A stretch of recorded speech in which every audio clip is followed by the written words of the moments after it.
নূহ আলাইহিস সালামের যুগের মানুষ সর্বপ্রথম এই মূর্তি পূজা শিরক করেছে। এর আগে মূর্তি পূজা ওয়ার্ল্ডে ছিল না। এটাকে আমরা সর্বোচ্চ পর্যায়ে সনাতন বলতে পারি না। তারও আগে যে সময় চলে গেছে, ওই সময় মানুষ তাওহীদপন্থী ছিল। আদম আলাইহিস সালামের যুগে তখন মানুষ এই কাজ করতো না। শুরুটা কেমন করে হলো? ভালো উদ্দেশ্যেই শুরু হয়েছিল, ভালো মনে করে। কেমন? যে মানুষ এরকম চিন্তা করে নিয়েছিল যে এই মানুষগুলো ইয়াগুস ইয়াউক নাসর, ইয়াগুস ইয়াউক নাসর, এই ভালো মানুষগুলো আল্লাহর খুব নেককার বান্দা ছিলেন। তাদের স্ট্যাচু তৈরি করা যায়, তৈরি করলে কি হবে? এগুলোকে দেখলে আমাদের আগ্রহ জন্মাবে ইবাদত করার ব্যাপারে। এটা ছিল ওদের থটস। শয়তান এভাবেই তাদেরকে ইনফ্লুয়েন্স করেছিল, তারা তাই করলো। এই জেনারেশনটা যখন মারা গেল, পরের জেনারেশন যখন আসলো, তখন শয়তান ওদেরকে বুঝালো, ধরেন 100-200 বছর পরে বুঝালো যে ওরা খুব ভালো মানুষ ছিল, ওদের মূর্তিকে মসজিদের বাইরে না রেখে ভিতরে ঢুকিয়ে ফেলো, তাদেরকে সিজদা করতে হবে না, ভিতরে ঢুকিয়ে ফেলো, ইবাদতে মনোযোগ আসবে। পরের জেনারেশন এই কাজটাই করলো। থার্ড জেনারেশনকে শয়তান বোঝালো যে সরাসরি ওদের কাছে চাইলেই হবে, তারা আল্লাহ পাকের অনেক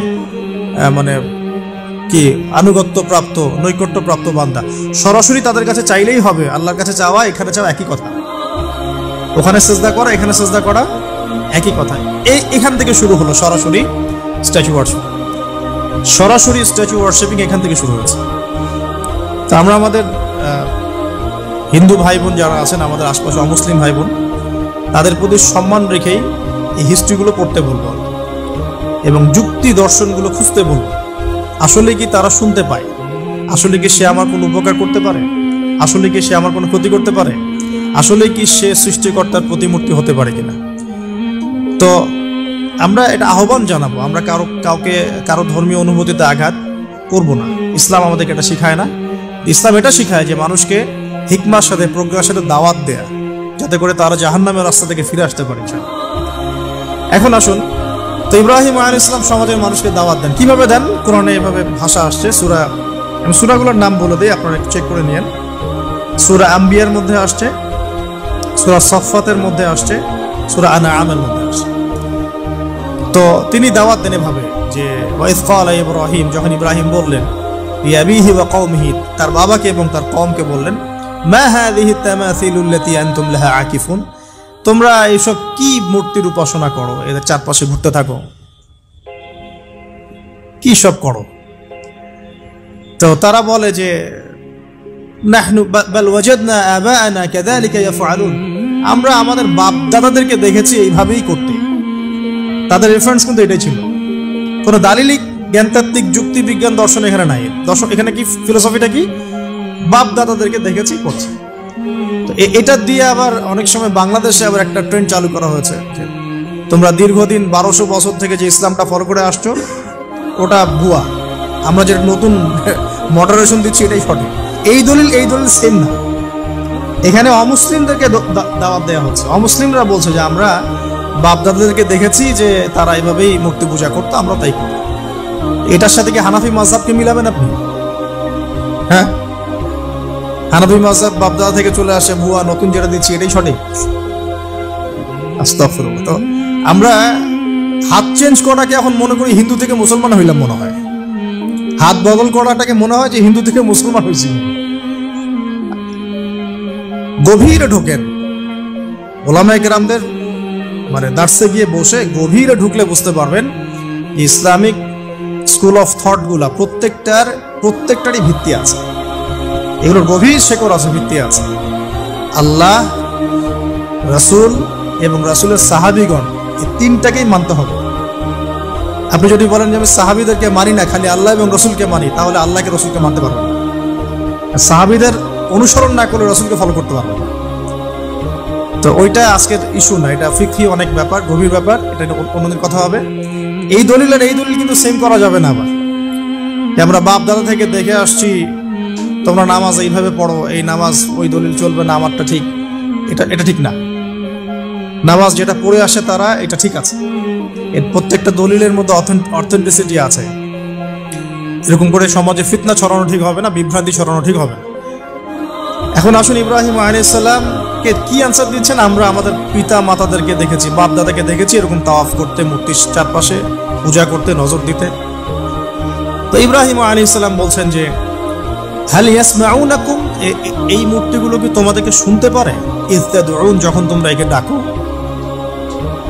হাল ইয়ানফাউনাকুম, তোমাদের কোনো উপকার আসতে পারে? আও ইয়াদুররুকুম, তোমাদের কোনো ক্ষতি করতে পারে? তার দলিলগুলো কিন্তু অকাট্য। ইব্রাহিম আলাইহিস সালামের দলিলগুলো কিন্তু এখানে, যুক্তিগুলো কিন্তু অকাট্য। আসলে কি সে শুনতে পারে?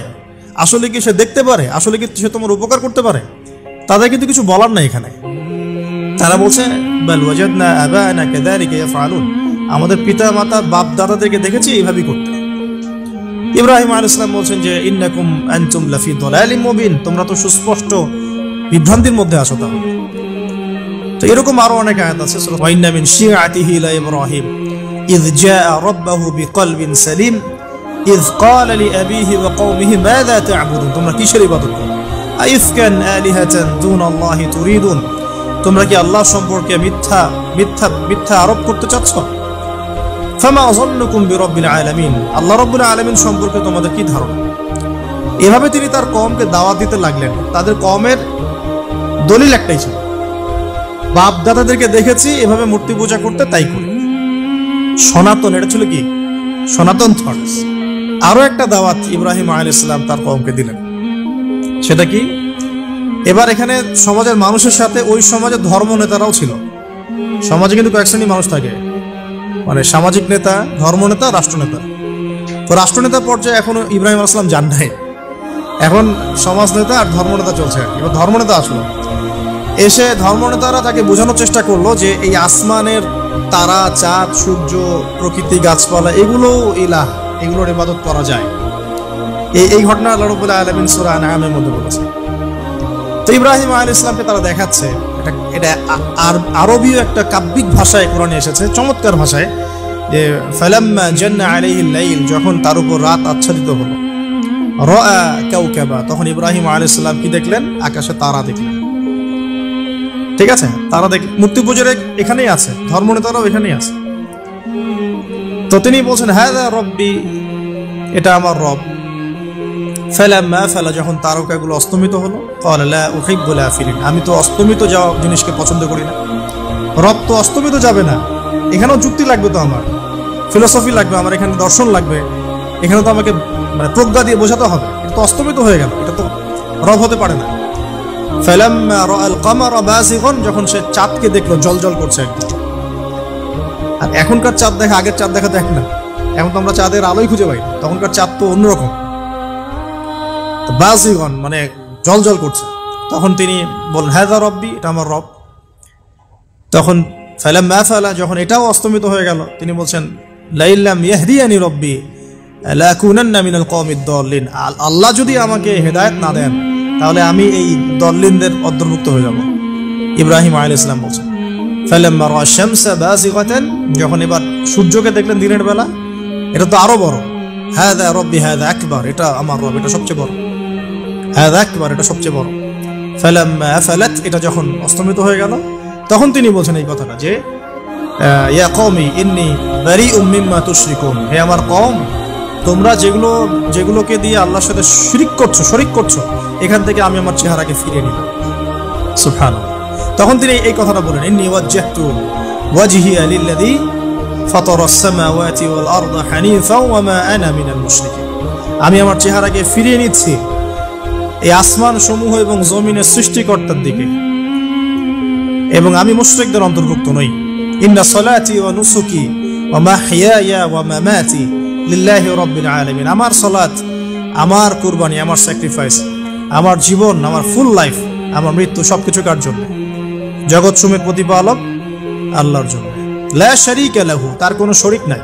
ওয়া বিযালিকা উমিরতু, এই একনিষ্ঠভাবে তার ইবাদত করার জন্যই আমি আদিষ্ট হয়েছি।